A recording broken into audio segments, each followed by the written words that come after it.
अस्सलाम वालेकुम friends, welcome back to Top Smarties drama serial time, जहां पर ज़किया, फौजिया, साबिर और आमिर बहुत कोशिश कर रहे हैं कि किसी तरीके से जवार शाह का बच्चा इस दुनिया में ना आए। लेकिन फिर जिसे अल्लाह रखे उसे कौन चखे। अब जब कुदरत चाहती है कि वह बच्चा इस दुनिया में आए तो फिर दुनिया कुछ भी कर ले। अब यहाँ पर फौजिया इसी गर्ज से शबाब के घर आती है। वो निहाल से मिलने आती है ताकि कुछ आकर यहाँ पर ऐसा करे कि ये बच्चा ही ज़ाया हो जाए। वो आकर निहाल से काफ़ी अच्छे से, प्यार से, मोहब्बत से बात करती है। तो फिर निहाल जब सीढ़ियाँ उतरने लगी तो डाइन बनकर उसे पीछे से वार करने लगी। कोशिश करती है कि पीछे से उसे पुश करे, धक्का दे ताकि वो नीचे गिरे और ये बच्चा ख़त्म हो जाए।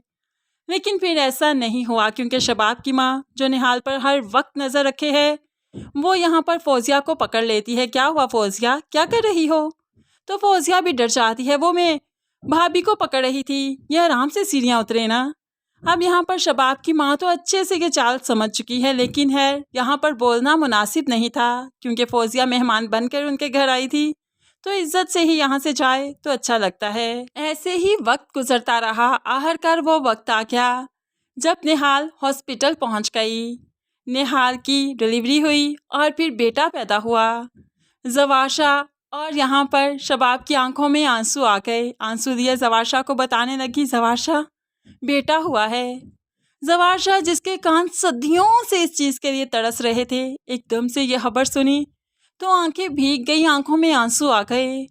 लेकिन यहाँ पर खुदगर्जी तो देखिए, इतनी खुदगर्जी, अपनी खुशी में इतना न ढाल कि शबाब जो कह रही है मान रहा है।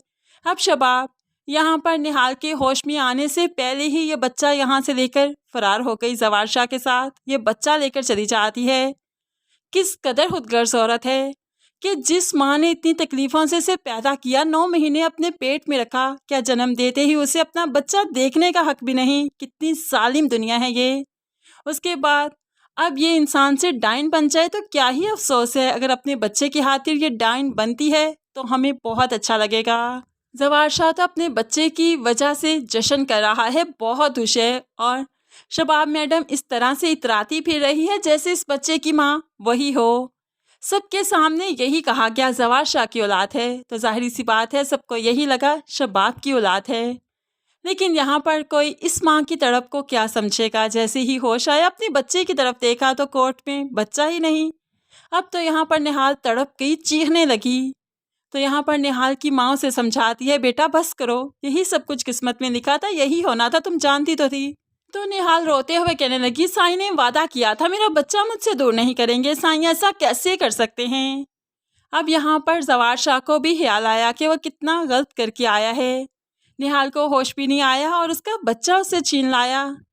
निहाल को तो कुछ भी होश नहीं, जैसे तैसे करके माँ इसे डिस्चार्ज करवा के घर ले जाती है ताकि बच्ची कुछ सुकून में आए। लेकिन कैसे सुकून में आए, जिसकी गोद में बच्चा आया और उसने नज़र भर के देखा भी नहीं, वो माँ कैसे न तड़पे, कैसे सुकून में आए। जवार शाह और शबाब तो मीठी नींद सोए आज, वो तो चैन की नींद सोए। लेकिन दूसरी तरफ अब यहाँ पर निहाल सोए सोए डर कर उठ जाती है। हुनैन शाह को पुकारती है, हुनैन काश तुम मुझे छोड़ कर ना गए होते, मैं इतनी अजियत में ना आई होती।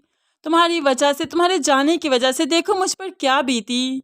वो रोती रही और वक्तन फ़क्तन उसकी माँ आकर उसे संभालती रही। लेकिन ये वक्त आखिर कैसे गुजरेगा। दूसरी तरफ जवार शाह भी शबाब से कहता है, हमने गलत किया, मुझे लगता है निहाल को यहाँ ले आना चाहिए, यह बच्चा उसे मिलवाना चाहिए, आखिर वो माँ है।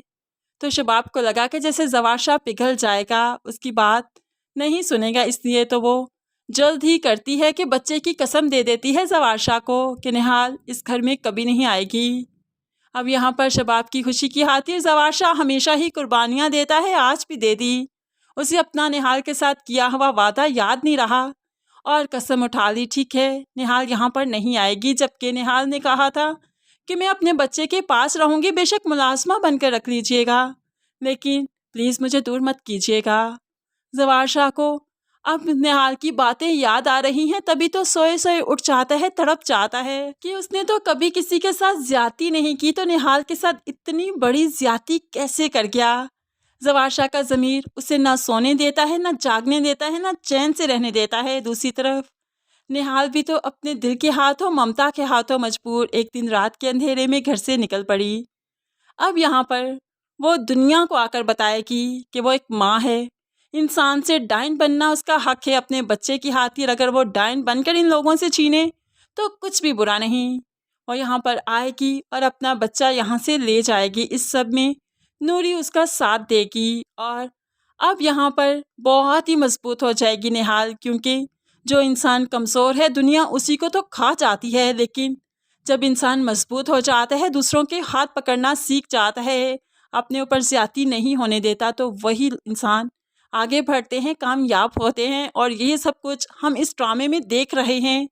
जब तक निहाल कमज़ोर थी, चुप रहती थी, हमेशा अपने ऊपर होती हुई ज़्यादती को बर्दाश्त करती थी, तब तक दुनिया ने तो इसे बेच खाया।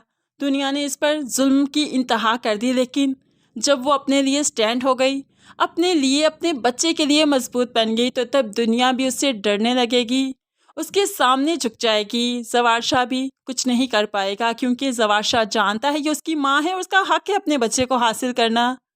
अब यहाँ पर सभी मजबूर हो जाएंगे, क्योंकि निहाल जब मजबूत होगी तो कोई कुछ नहीं कर पाएगा। तो फ्रेंड्स, मजबूत होना बहुत ज़रूरी है। इस दुनिया में रहने के लिए इंसान को मजबूत होना पड़ता है। इंसान को अपने गम छुपाकर, अपने आंसू छुपाकर दूसरों के सामने सीसा पिलाई दीवार की तरह खड़ा रहना पड़ता है, तभी तो दुनिया आपके सामने झुकती है।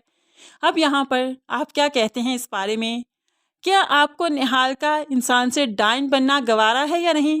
या उसको ऐसी मासूमियत में ही ज़िंदगी गुजारनी चाहिए और ज़वारशा से डिवोर्स लेकर तीसरी मर्द को अपनाना चाहिए? यानी कि पहला मर्द तो हुनैन शाह, दूसरा ज़वारशा, तीसरे मर्द को अपनाना चाहिए।